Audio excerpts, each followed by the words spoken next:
right, good morning, everybody. Red around the world, although it depends on when you take the measurement, I suppose. Um, Use this investing.com website every morning because it has it all listed out, relatively accurate most days.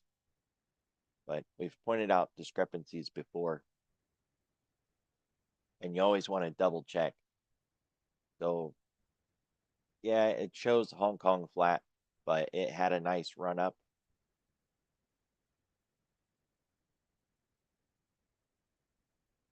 Small caps down the most. Dow right behind that are supposed blue chips. So the Mag 7 really weighs on that. Behind that, the S&P at a half, and then the NASDAQ the least. So when we think about the Dow being down and the blue chips and the hyperscalers, if it was the hyperscalers, we'd have the NASDAQ with it at the same or worse, and we don't. So it's likely a different constituent taking down the Dow. Everything just weighing heavy, nothing out of control.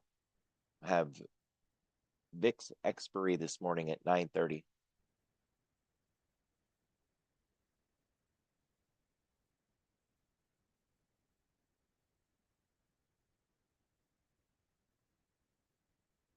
We got the 20-year today at 1 o'clock. Kind of a big deal. We made it through the TIC announcement last Friday with really no revelations, no smoking gun or implications of any nation attacking us through bond sales. So that's been debunked. With the auction today, we want to see that participation remains robust. Not expecting anything really, just something to keep our eye on. We've also got European Central Bank chipping their teeth today. ECB lane at noon.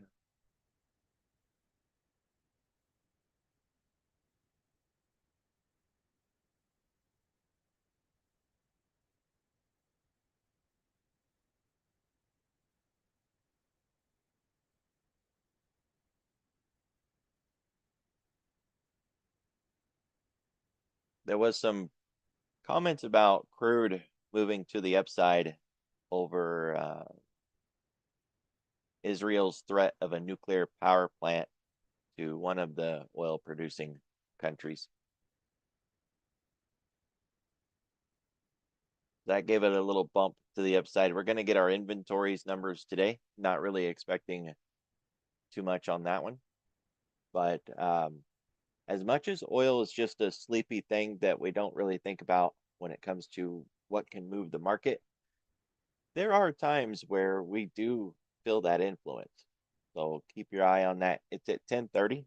It always is, right? Wednesday at 10:30. Unless we have a short week, then they'll change it. It'll be on a different day. But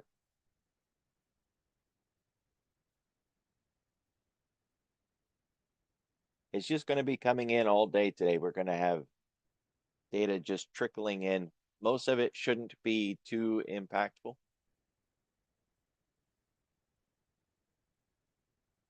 There's always the potential, though.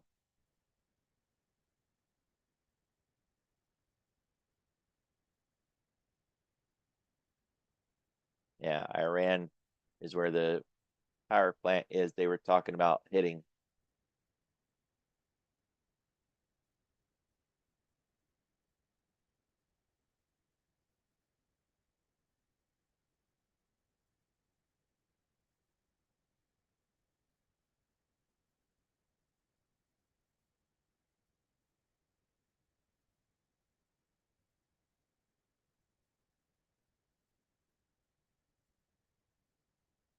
We got the dollar back below 100. We kind of need to keep it there. Swift movements is not what we're looking for. So we want to see the rate of change slow down a little bit. You see we're getting a little digestion, a little pause here. I'd like to see this back below 99 and continue moving to the downside, but we don't want this getting out of control. So nice and easy.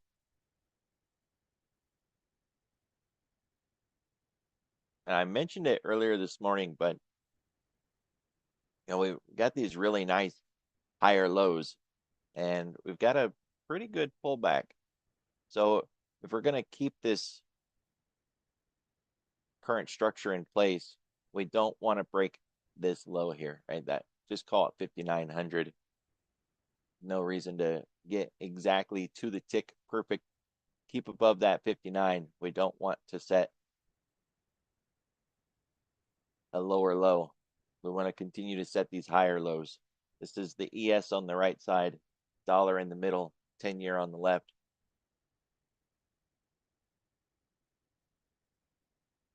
And as much as it doesn't seem like a range, that's all we're doing in the 10-year, and that's all we want to do in the 10-year, right? It's all we expect out of it, and it's what we want to see. We're just playing tennis with this thing back and forth, staying in the court, nothing getting out of control.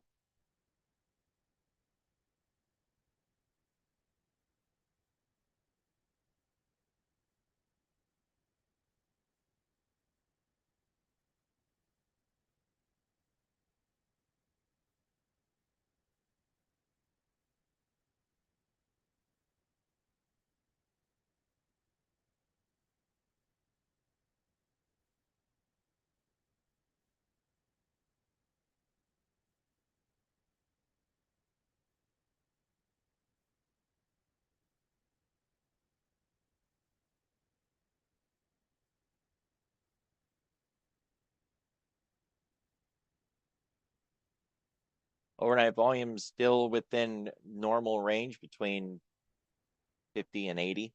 Came in at 71,000. So that's fine. We're not showing significant elevated trading in the overnight. We did test that volatility trigger in the zero gamma level right below it, but we managed to come back out of it. The put wall still have not been moved. 58.92 hog line. That'll be a tell for us when we see them roll that put wall down, getting it out of the way, clearing a path for price to go to the downside. It would also show that that's where they were putting their money, right? If we find the put wall has been moved lower, that's because they put a bunch of puts on at a lower position. We don't have that yet. So the implication so far is that the market is not pricing in, a deeper sell-off. 58.92 would give us a little bit of a pullback like we had here. This continued discussion on what the pullback is going to look like. Is it going to be shallow like our last one in early May or deeper like the one in mid-April? We have to have a pullback. So, what kind of pullback are we going to get? The put wall 58.92, if we was to overshoot that, we could get into 58.74, which would be the 10-day moving average. It's not looking for too much, right? We can see it here on the 15-minute chart, the put wall here. If we overshoot that, we have the 10-day right there.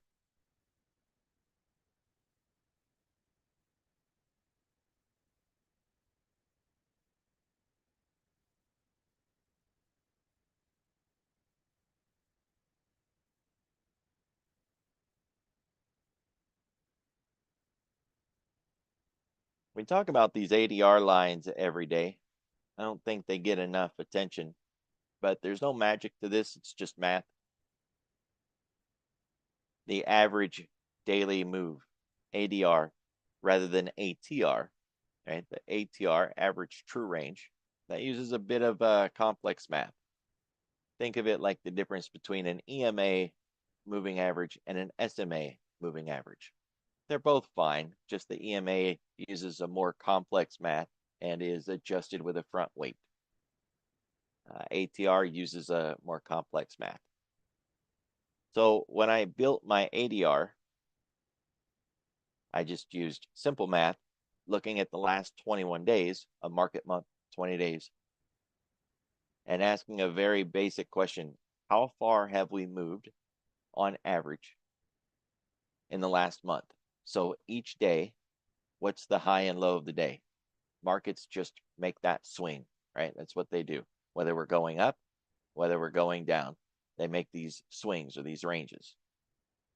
What's the swing from high to low? And is it increasing or decreasing? A few weeks ago, this was at $100. So 100 points was our average daily move. Now it's at 91. If we continue getting these small compressed days, our ADR will continue to shrink. We've hit the lower ADR already, ADR half. And if we hit that early enough in the day, we can go to the other side by the end of the day. That wouldn't necessarily make us bullish, right? It's more of just a function of what price does in that wave that we were just talking about. To even get to this lower side, we had to get an inside day breakout. So really nice breakout of yesterday's low, an expansion down into the ADR half, and really we're done. That's all it owed us. It didn't owe us a deeper move. And so far that held and we're on our way back up. We're just getting back inside of yesterday's range. Now that we are back inside, we need to keep it. If we had rejected underneath it and did not yet get back inside, then it would have been fine. We could have faded back down, tested the ADR, and still had a chance to come back in today. But we're in it now. We need to keep it. If we get back outside of yesterday's low, it's very likely we'll break the red line and we'll just go on down to the yellow line here. The yellow line is the other side of the ADR, right? So last night when we opened, we take this $91 and we split it in half. The distance between these two red lines, 91 points. But what if we just opened and went one direction, 91 points? Well, that would get us to the yellow lines, right? So we've made the move, the half. We got there relatively early. 12 hours has already passed since we opened, plus some, so the day is half done. But we got there before the open. So we could get to the other side by the end of today. To do that, we would need to break outside of yesterday's high. It's not rare, it's just not common to break outside of yesterday's low and then run all the way up and break outside of yesterday's high in the same day. We've done it before. We will absolutely do it again. We just don't do it very often. So far, that's what we're lining up for today. All we need is a little bit of juice. Just bring in some push, a little bit of headline fuel to get us up there. But step by step, that's what we want to focus on. So now that we are back inside of yesterday's range, we've got yesterday's midpoint, 59.60. We have to get through that, right? Get through the half and then continue to work on getting up to 6,000. Now, if we want to focus a little more on what we've got immediately, what we got right in front of us, we'll just mark out this half.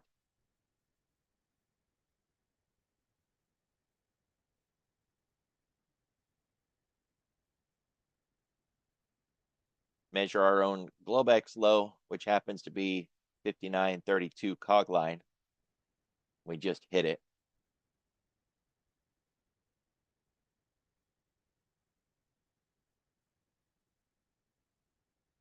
That's a little higher.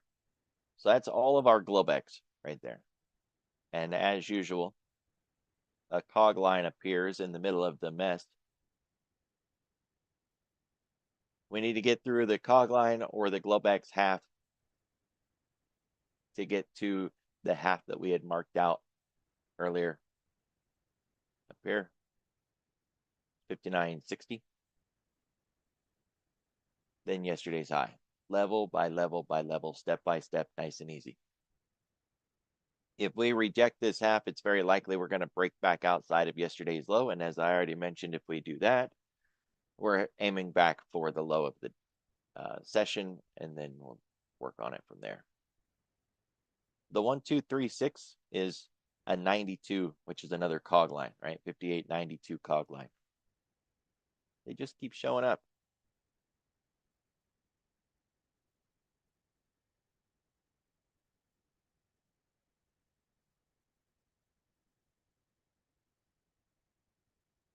All right, we hit today's pivot barely, but barely counts. We hit it. We're done with it. So it doesn't owe us a run up there to hit it again.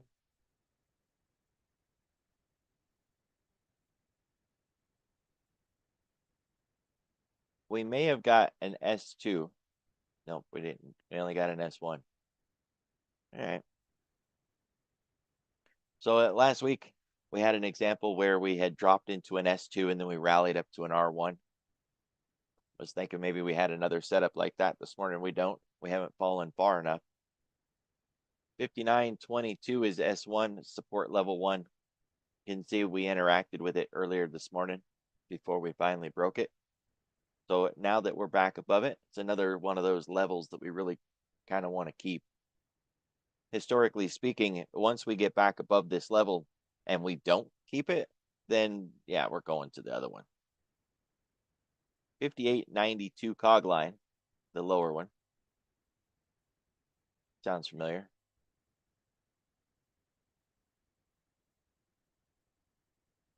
It is a fairly narrow channel this morning. These narrow channels imply that if we break out, the breakout could stick and we could continue to run. But these channels don't make price do anything. So we won't break out just because it's narrow. And we could still come back in again like we did because we had a breakout this morning. But we came back in, which is what a wide channel implies. Not so much a narrow channel.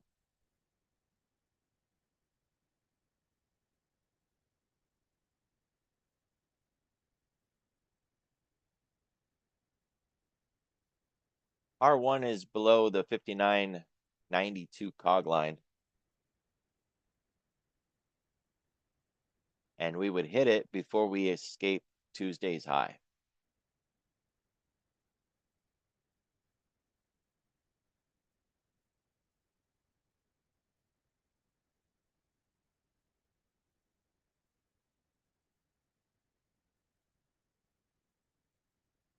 $59.11 cog line from last week.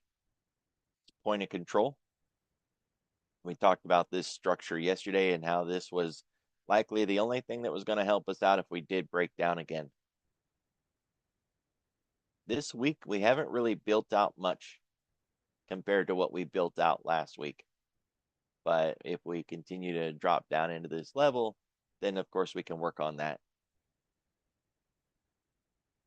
We have left a lot of footprints behind. Overhead, it's going to be difficult above 59.50, that high volume node and point of control up there.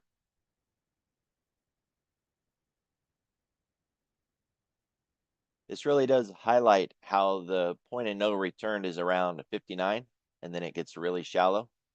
So things will start to move swiftly below 59. It's like 50-point jumps from 59 to 58.5. Got a small high volume node, and then it gets thin again down to like 5,700. Right? It's really thin down here, which, you know, they cover that quite a bit in Spot Gamma. They keep talking about how there's not a lot down there.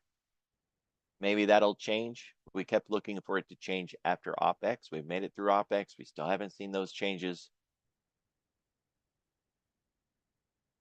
Still waiting.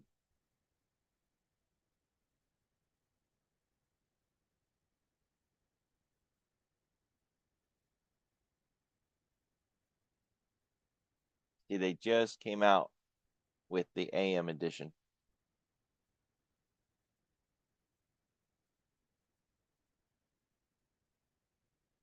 So I'll get that shared in the chat in a minute. 10-day, 30-minute volume profile with TPO. The TPO's point of control is just a little off from the volume profile's point of control, but the value area is a lot more different. The TPO is all the way down to 5,700, while the volume profile stops around 5,750.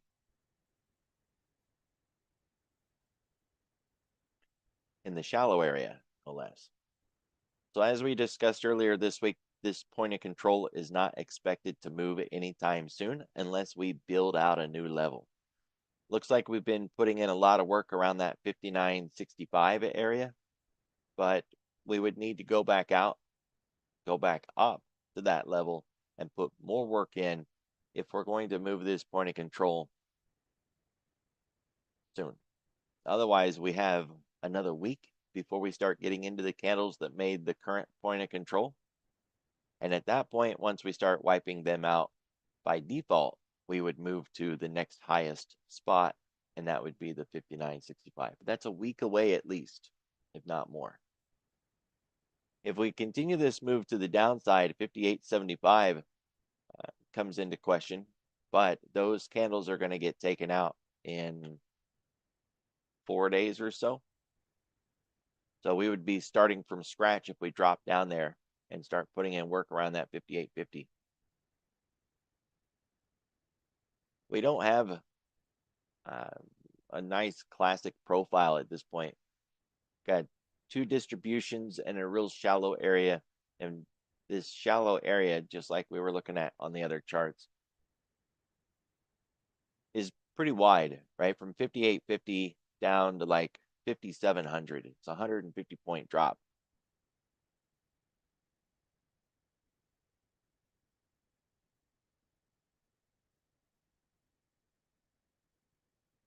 Got a new VPOC from yesterday.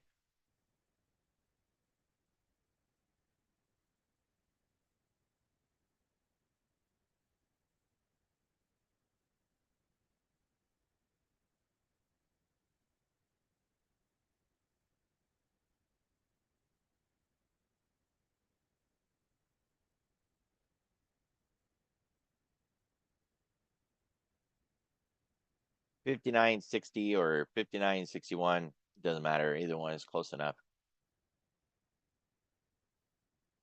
Yesterday's point of control, can consider that unfinished business. Somebody was asking me yesterday about these. The point of control is not necessarily support or resistance. That's you or me adding our bias to it. If we leave our bias out of it and we just consider what it is, it's where the greatest amount of volume took place yesterday. There's really no argument to that statement, right? I'm not putting any of my own bias in there. There's no implication that it's bullish or bearish, that it will help us or hurt us. It's just where the greatest amount of trading took place yesterday. Why is it relevant? If we go back to that spot where the greatest amount of trades took place, it's very likely there's some unfinished business, maybe even some trader's remorse. How would you feel if you got in yesterday at that spot? And here we are 20 something hours later, you find yourself back at that spot. You may want to reconsider the actions that you took, right? Or you didn't get a chance to finish your entries at that level, and maybe you want to finish it off, put more entries in at that level. Who knows, right? The idea is that's where the greatest amount of trading took place. If we go back to that spot, there's very likely going to be more trading happening at that place. So you want to know where it is, right? That way you don't try to go long right before we hit it, or in some other way make a decision where you didn't know that it was there.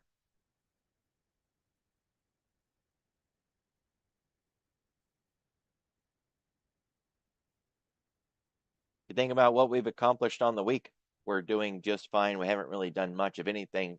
This is what was projected for the week. The gray line is Friday's close of last week. So we're just really holding inside the line, not doing much of anything. Monday is the dominant candle at this point. GTFO, we got to get out of that box. This is day 3, so that makes it IX10 rather than just inside day. If it was inside day, it would be yesterday.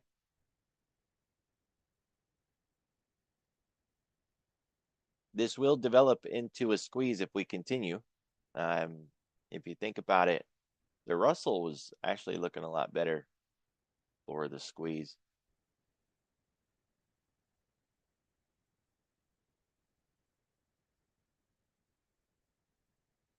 It made it to the 200-day moving average. Been stuck here. A really tight range. It's going to come out of that at some point, but right now that's what we're working with. And it's fairly wide, right? Typically, if you want a squeeze, you want everything to be really narrow and compressed. That way, it's really putting pressure on price until it finally explodes. If it's really wide and then we're inside day, well, it's not so special.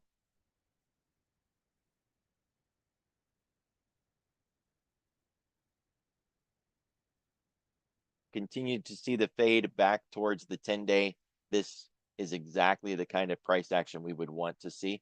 It's showing that markets are just fine. There's no chaos, no fear and greed kicking in, making people do drastic and silly things. Price is behaving exactly as it should. So it may seem like we're, getting back into that sell mode. Markets are scared, blah, blah, blah. They're not. This is clean, orderly, controlled, and just a systematic move back to the 10-day like we would expect price to do after it got so extreme.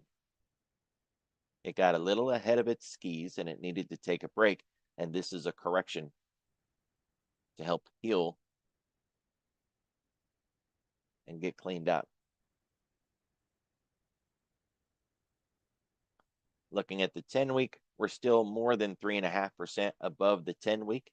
So we're sitting really well there. But the 10-week is a good signal for the mean. And we're well above that. We don't want to get too far ahead of it. It's good to digest, let that thing get caught up with us, or go back towards it, either one. But we need to close that distance a little bit. Still, we're no longer in extremes, and we are fading back off of the high that we set. So everything is fine looking at it from that point of view.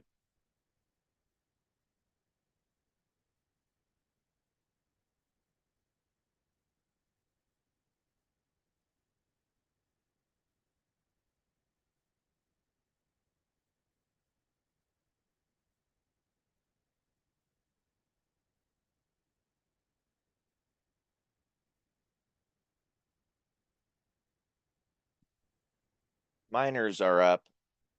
China's trying to come up. It's just not there. If we give China more time, it could get up to a 0.5% this morning, but so far it's stalled at about 1/4. And the VIX is up this morning, but it's got VIX expiration at 9:30. So yeah, we'll see how that works out.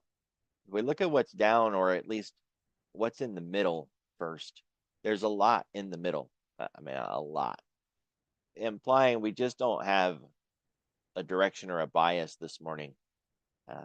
And even the turnaround that we see off the lows, off that ADR, and a move back up continues to imply that the market likes where we're at.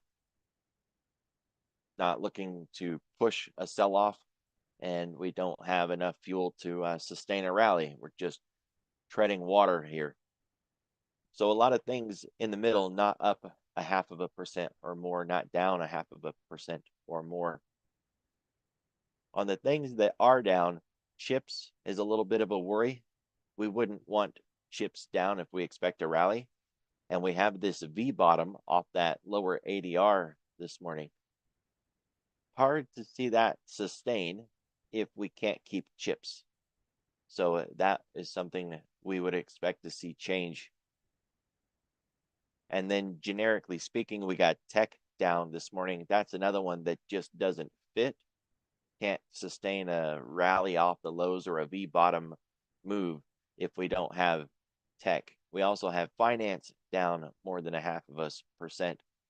And there's three sectors that we focus on for a rally day: consumer discretionary, financials, and technology. Those three sectors.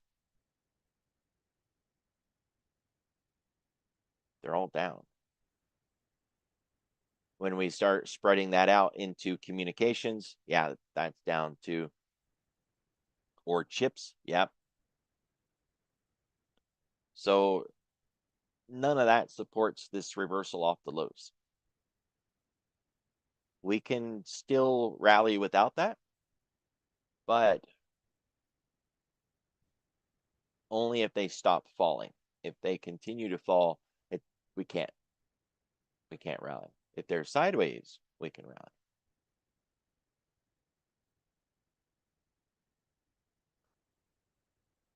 So when we look at what's up this morning, we've got nat gas and pot stocks. You don't want to rally based on nat gas and pot stocks.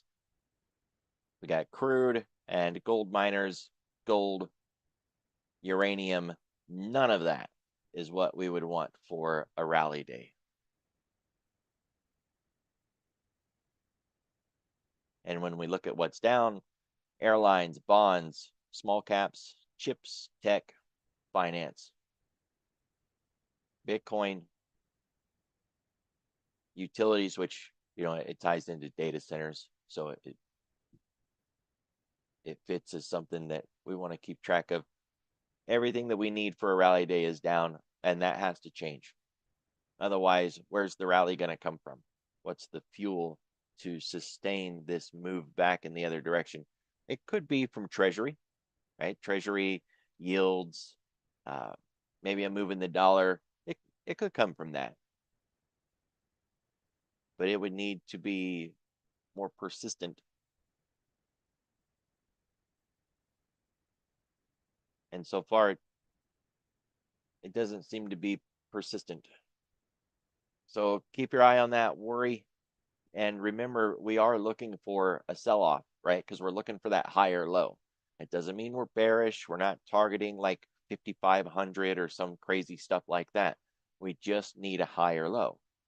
Get into the 10-day, maybe overshoot that and get into the 20-day, right? I don't think anybody's even looking for, a 50-day tag, because that would be a bit extreme. We're just looking for a bit of a pullback. The 10 and the 200 are about to hit. So if we wanted, to consider a moving average as a strong level of structure, then a 10, 200 daily moving average combo lines up for a pretty significant structure.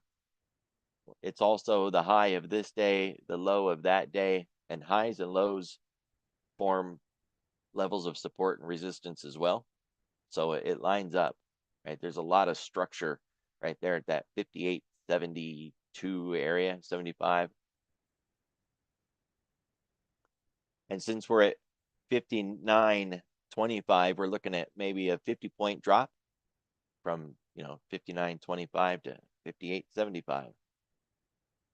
50 points would be good. That should give us that higher low that we're looking for. And we'll take it from there. If it's not enough, might as well target the round number 5,800. But as we talked about, there's really nothing down there at 5,800. If we break 58.50, very likely we're going to go to 5,700. And that's the orange line here. Everybody, be careful, be safe, have a good day. I'll see y'all tomorrow.